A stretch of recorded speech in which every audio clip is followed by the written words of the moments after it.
Dave Knows How. Welcome back to my channel.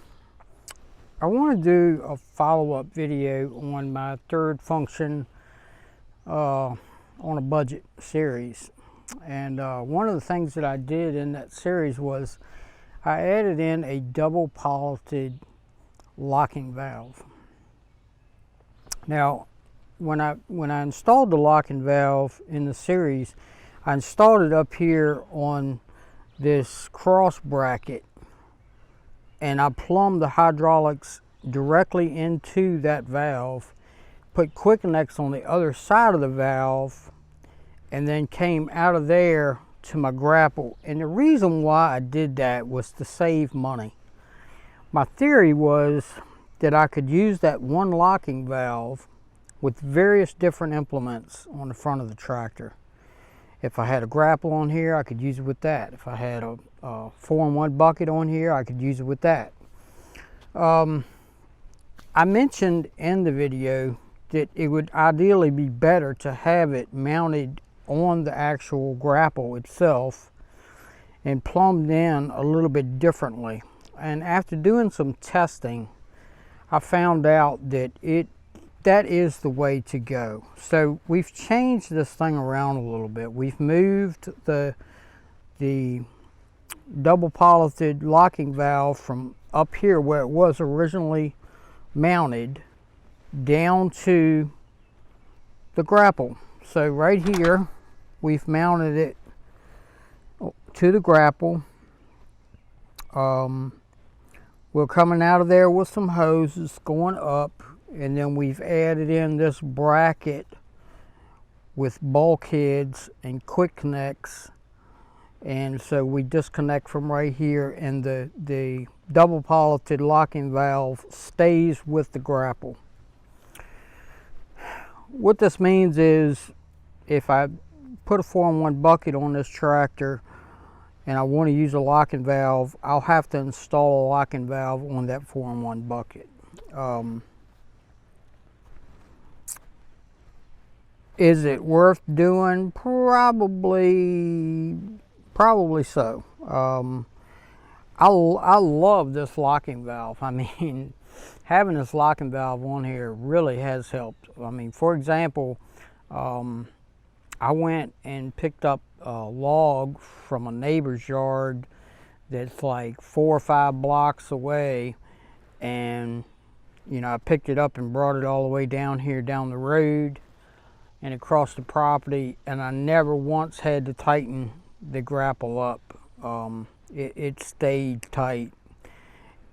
The locking valve definitely holds pressure in it, and that's quite evident in how hard it was to disconnect the lines when the locking valve was located up here and we was disconnecting off of the high pressure side of the locking valve. So I just wanted to make an update video to let you guys know that it will be far better to put it on the grapple, to the extent that I've actually moved mine to the grapple.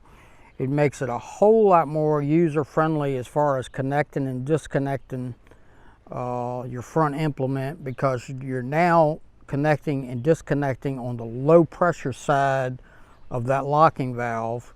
You can release the pressure off here by just hitting the control button up there and with the tractor off, and it'll release all the pressure and just disconnects and reconnects really easy. So that's that's a nice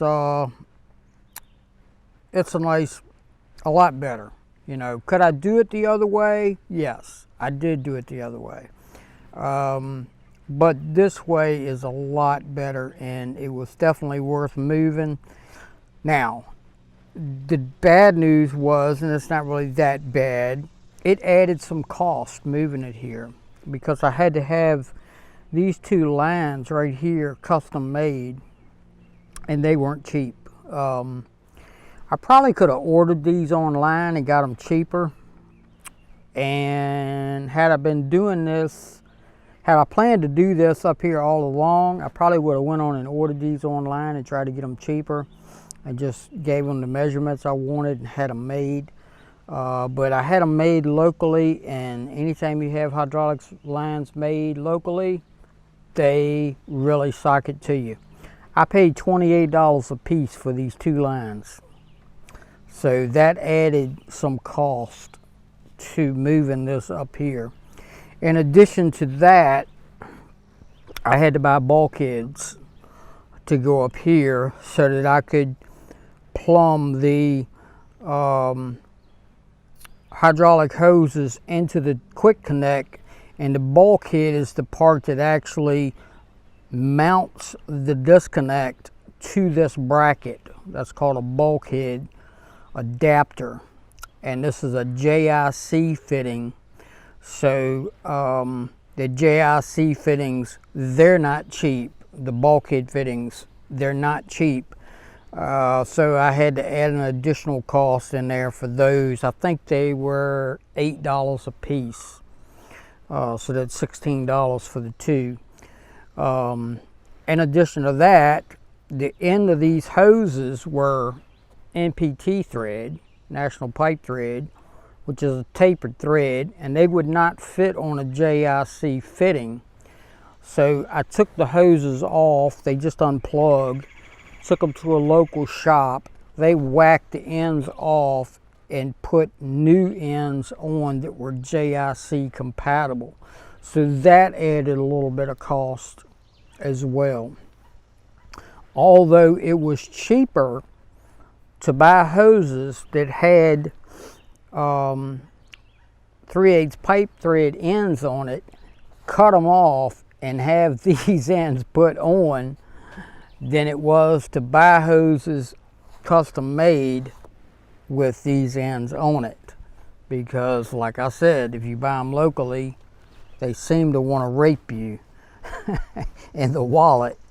I don't know why, but they do. And then they wonder why they can't keep their doors open.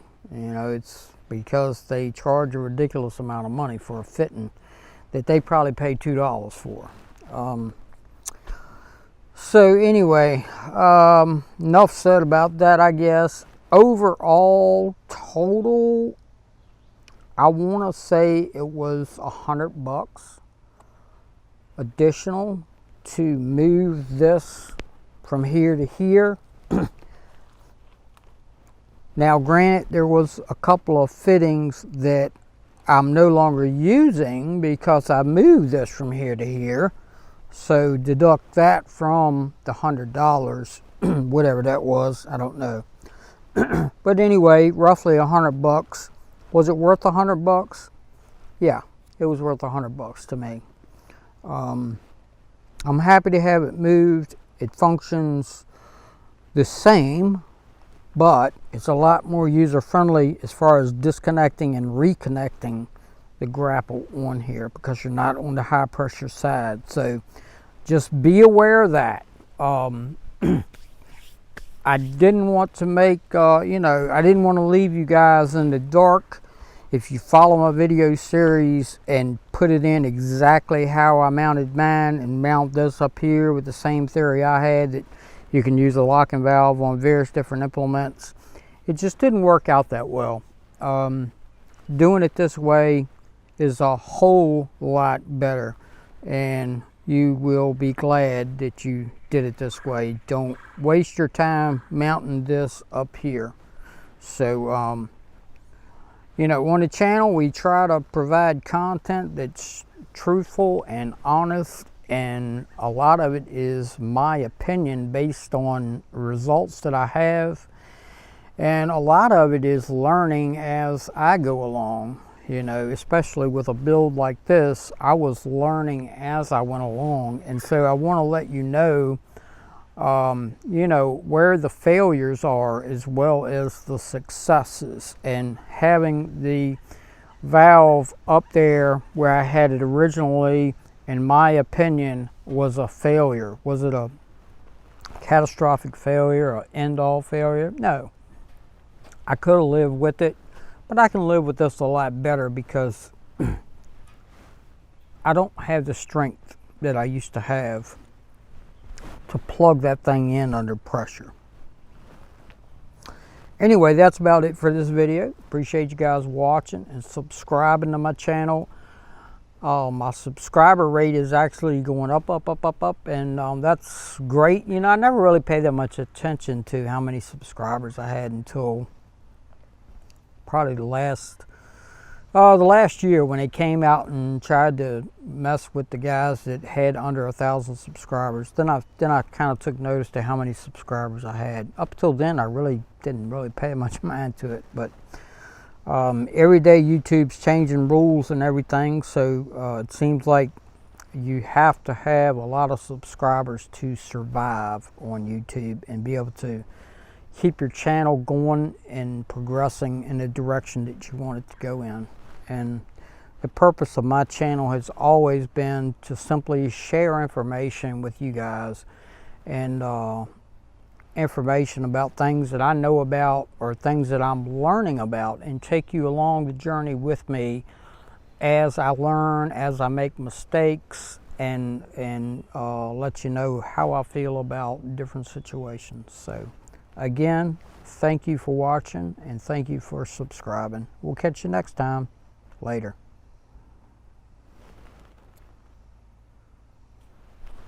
Don't forget to rate, comment, and subscribe.